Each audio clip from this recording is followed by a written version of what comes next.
Hey team, I'm Lieutenant General Scott Spellman, 55th Chief of Engineers and Commanding General of the U.S. Army Corps of Engineers. And with me today is Command Sergeant Major Doug Galick, the 15th Command Sergeant Major of the U.S. Army Corps of Engineers. And we are coming to you today from Stony Point, New York, along the banks of the Hudson River. It was at this location in July of 1779 that one of the heroes of our regiment, Lieutenant Colonel François-Louis de Fleury, demonstrated exceptional leadership under fire. For his actions that day, Lieutenant Colonel François de Fleury was later recognized by the Continental Congress, who struck a medal in his honor. The de Fleury Medal was named in honor of François-Louis Teissèdre de Fleury, a French military engineer serving in the Continental Army. In 1777, de Fleury volunteered to serve with the American Army in our fight for independence from Great Britain. The Continental Congress appointed de Fleury a captain of engineers, and quickly proving himself at the battles of Fort Mifflin and Brandywine, he was promoted to lieutenant colonel. On June 1st, 1779, the British captured Stony Point, New York, on the western side of the Hudson River, and Verplancks Point, directly across the river to the east.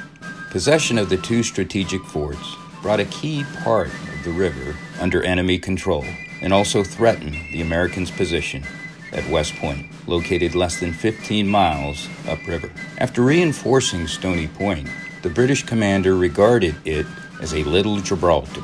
Recognizing the danger, General Washington planned a daring surprise assault.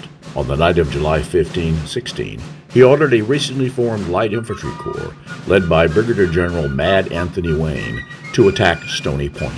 The force consisted of 4 battalions.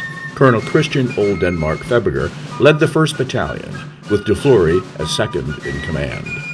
On July 15th, the Corps, except for a small diversionary force, unloaded weapons and turned in their ammunition.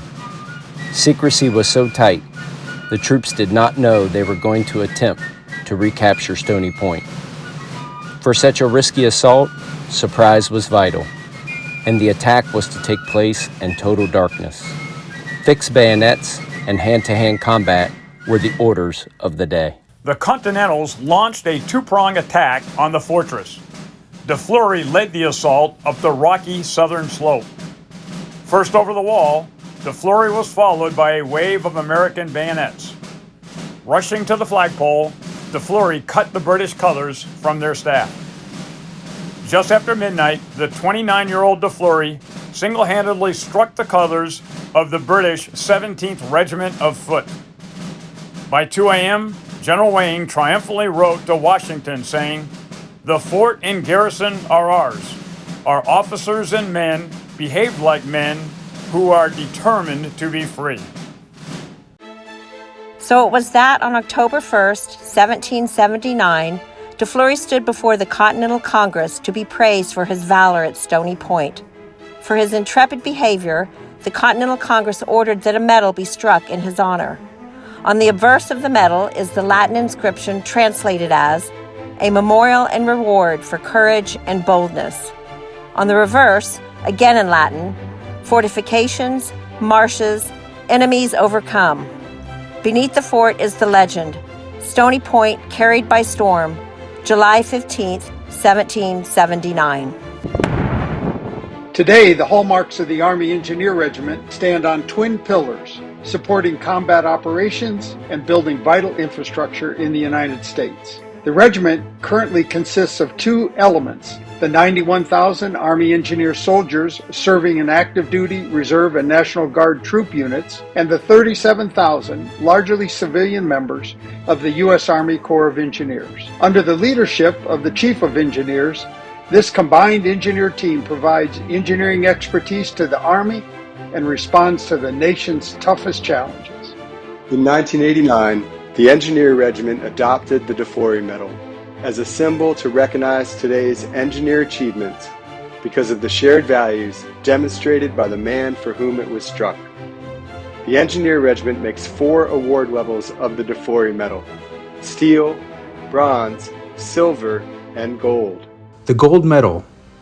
The United States Army Chief of Engineers is the only person authorized to award the Gold Medal each year to an individual whose contributions to the U.S. Army Corps of Engineers and the Army Engineer Regiment exemplify boldness, courage and commitment to a strong national defense.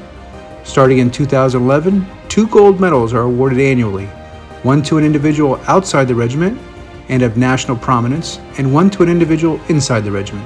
The credit for today's De Fleury Award program goes to Lieutenant General retired Daniel R. Schroeder, who in 1989 was the commanding general of Fort Leonard Wood and the U.S. Army Engineer School Commandant. He wanted an award that would tie together the history of contributions of the Engineer Regiment, the U.S. Army Corps of Engineers, and the birth of our great nation. Today, the U.S. Army Engineer Association is the arbiter of the De Fleury Medal program. The first Gold De Fleury Medal recipient was Honorable John O. Marsh, Jr., the Secretary of the Army, in 1989. Because values have special meaning to our engineer soldiers, civilians, and those who support them, it is only fitting that our regiment's premier award should represent an engineer who fought with valor during the birth of our great nation. And those values were on full display more than 240 years ago, right here on Stony Point in Lieutenant Colonel François de Fleury. Congratulations to all of you who are receiving this medal named in his honor. Essayons, building strong, be all you can be.